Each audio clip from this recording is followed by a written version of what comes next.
ಶಾಲಾ ಕೊಠಡಿ ದುರಸ್ತಿಗೆ ಪೋಷಕರ ಅಹೋರಾತ್ರಿ ಧರಣಿ.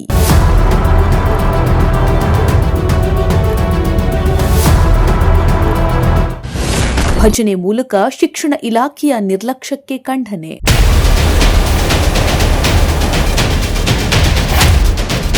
ಮಕ್ಕಳಿಗೆ ಸುರಕ್ಷಿತ ಶಾಲಾ ವಾತಾವರಣ ಕಲ್ಪಿಸುವಂತೆ ಆಗ್ರಹಿಸಿ ಹಾವೇರಿ ತಾಲೂಕಿನ ನೀರಲಿಗೆ ಗ್ರಾಮದ ಸರ್ಕಾರಿ ಹಿರಿಯ ಪ್ರಾಥಮಿಕ ಶಾಲೆಯ ಪೋಷಕರು ಶಾಲಾ ಆವರಣದಲ್ಲಿ ಪೆಂಡಾಲ್ ಹಾಕಿ ಅಹೋರಾತ್ರಿ ಧರಣಿ ನಡೆಸುತ್ತಿದ್ದಾರೆ. ಶಿಥಿಲಗೊಂಡಿರುವ ಶಾಲಾ ಕೊಠಡಿಗಳ ದುರಸ್ತಿ ಹಾಗೂ ಅಗತ್ಯ ಮೂಲಸೌಕರ್ಯ ಕಲ್ಪಿಸುವಂತೆ ಒತ್ತಾಯಿಸಿ ಶಾಲೆಯ ಆವರಣದಲ್ಲೇ ಪೋಷಕರು ಪ್ರತಿಭಟನೆ ನಡೆಸಿದ್ದಾರೆ.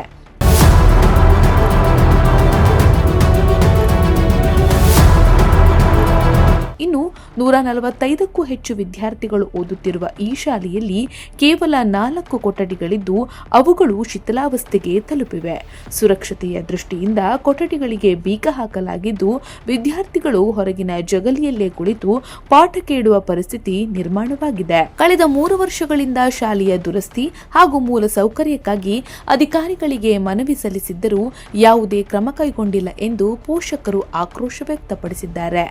ಇನ್ನು ಈ ಶಾಲೆಯಲ್ಲಿ ವಿದ್ಯಾರ್ಥಿಗಳ ಸಂಖ್ಯೆಗೆ ಅನುಗುಣವಾಗಿ ಕಾಯಂ ಶಿಕ್ಷಕರು ಇಲ್ಲ. ಸದ್ಯ 3 ಅತಿಥಿ ಶಿಕ್ಷಕರಿಂದಲೇ ಬೋಧನೆ ನಡೀತಾ ಇದ್ದು ಶಾಶ್ವತ ಶಿಕ್ಷಕರನ್ನ ನೇಮಿಸುವಂತೆ ಪೋಷಕರು ಆಗ್ರಹಿಸಿದ್ದಾರೆ. ಮಕ್ಕಳ ಶಿಕ್ಷಣದ ಹಿತದೃಷ್ಟಿಯಿಂದ ಸರ್ಕಾರ ಕೂಡಲೇ ಕ್ರಮ ಕೈಗೊಳ್ಳಬೇಕು ಎಂದು ಒತ್ತಾಯಿಸಿದ್ದಾರೆ.